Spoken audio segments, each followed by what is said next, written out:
ಇಂಗ್ಲೀಷ್ನ cursive Oval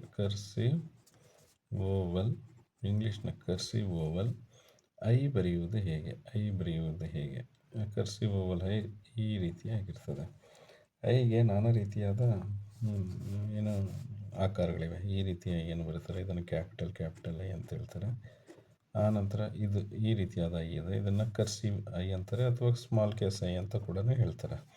small case I ಅಂತಲೂ ಕೂಡ ಹೇಳ್ತಾರೆ. ಸ್ಮಾಲ್ ಕೇಸ್ ಐ ಈ ರೀತಿ, ಇದರ ಆಕಾರ ಈ ರೀತಿ ಇರುತ್ತೆ.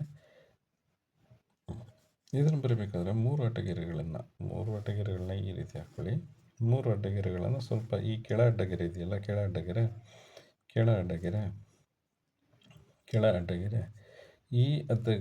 ಈ ಕೆಳ ಅಡ್ಡಗೆರೆ ಈ ಅಡ್ಡಗೆರೆಗೂ ಇದು ಮಧ್ಯ ಅಡ್ಡಗೆರೆ ಅಂತ ಇಟ್ಕೊಳ್ಳೋಣ.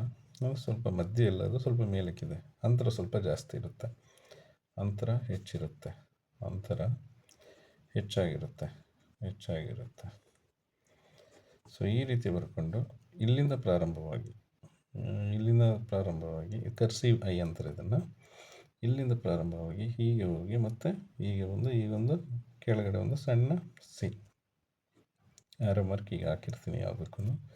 ಸೊ ಆರೋ ಮಾರ್ಕ್ ಇದಕ್ಕೂ ಈಗ ಹೋಗುತ್ತೆ, ಅಂದರೆ ಎಡದಿಂದ ಬಲಕ್ಕೆ ಮೇಲ್ಗೆರೆಯನ್ನು ಒಂದು ಬಿಂದುವಿನಲ್ಲಿ ಸ್ಪರ್ಶಿಸಿ ಅದೇ ಬಿಂದುವಿನಿಂದ ಕೆಳಕ್ಕೆ ಬಂದು ಮತ್ತೆ ಒಂದು ಸಣ್ಣ ಹುಬ್ಬು, ಅಷ್ಟೇ, ಹೆಚ್ಚಿನ ಹುಬ್ಬಲ್ಲ, ಒಂದು ಸಣ್ಣ ಹುಬ್ಬು, ಮತ್ತು ಈ ರೀತಿ ಮೇಲಕ್ಕೆ ಹೋದಾಗ ನಮಗೆ ಸ್ಮಾಲ್ ಕೇಸ್ ಕರ್ಸಿವ್ ಐ ದೊರೆತು ಇದರ ಮೇಲೊಂದು ಸಣ್ಣ ಚುಕ್ಕೆಯನ್ನು ಇಡಬೇಕು. ಸಣ್ಣ ಚುಕ್ಕೆ ಇಟ್ಟಾಗ ಸ್ಮಾಲ್ ಕೇಸ್ ಕರ್ಸಿವ್ ಐ